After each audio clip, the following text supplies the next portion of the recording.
Je vais vous parler aujourd'hui de ma passion d'abord, et ensuite de cette passion qui est devenue mon métier, puisque ça fait un peu plus de 12 ans maintenant que j'accompagne les personnes à réaliser leurs objectifs.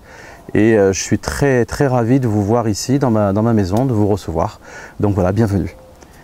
Alors j'aimerais commencer par quelque chose d'important qui, je pense qu'aujourd'hui dans la vie de tous les jours, ce qui est important pour les personnes, c'est se sentir bien.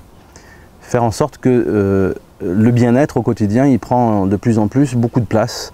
Pourquoi? Parce que je pense qu'il y a dans notre environnement, que ce soit social, économique, beaucoup de souffrance, beaucoup de difficultés, beaucoup de réticences, des questions, beaucoup de difficultés finalement qui tournent autour, un peu comme cette mouche là qui me tourne autour depuis tout à l'heure.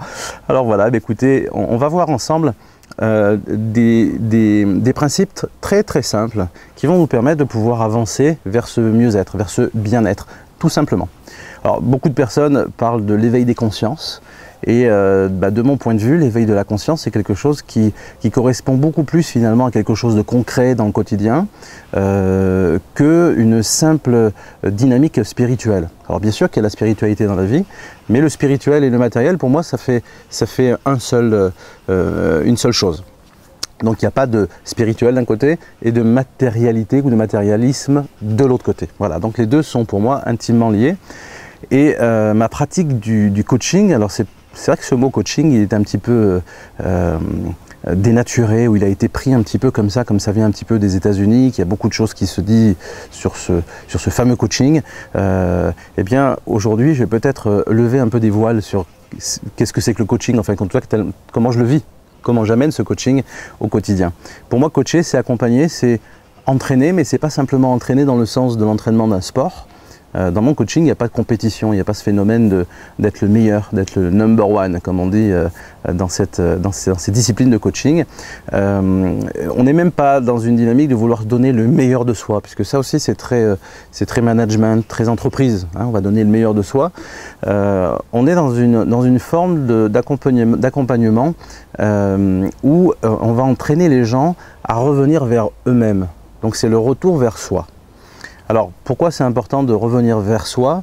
Non pas que le coaching, ou en tout cas ce type de coaching, est un coaching nombriliste, hein, parce que souvent quand on dit on va revenir vers soi, on va se dire, ah bah tiens, on va se regarder un peu plus le nombril, parce qu'il faut être meilleur, il faut être plus fort, il faut être plus beau, enfin, etc. C'est le soi, c'est le soi avec le grand S. Vous savez, le S qu'il y a dans le yin et le yang, ce signe là, le Tao. Eh bien, on a ces deux aspects là qui sont avec le côté noir et le côté blanc. Eh bien, en fait, le plus important dans le Tao pour moi, et ça a été une révélation, c'est le S qui est au milieu. Ce ne sont pas les deux parties, c'est le S de l'équilibre. Ça ne vous a pas échappé, c'est le S de Saunier aussi, c'est mon nom de famille, donc il commence par un S. Ça, c'était déjà un petit signe. Alors, l'idée est assez simple. Quand on parle d'équilibre, alors souvent on parle d'équilibre, mais malheureusement, même l'équilibre, ce mot-là, il est galvaudé.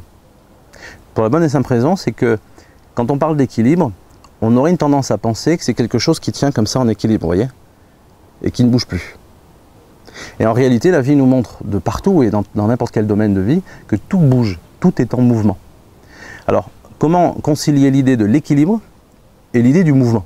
Ça, c'est très compliqué.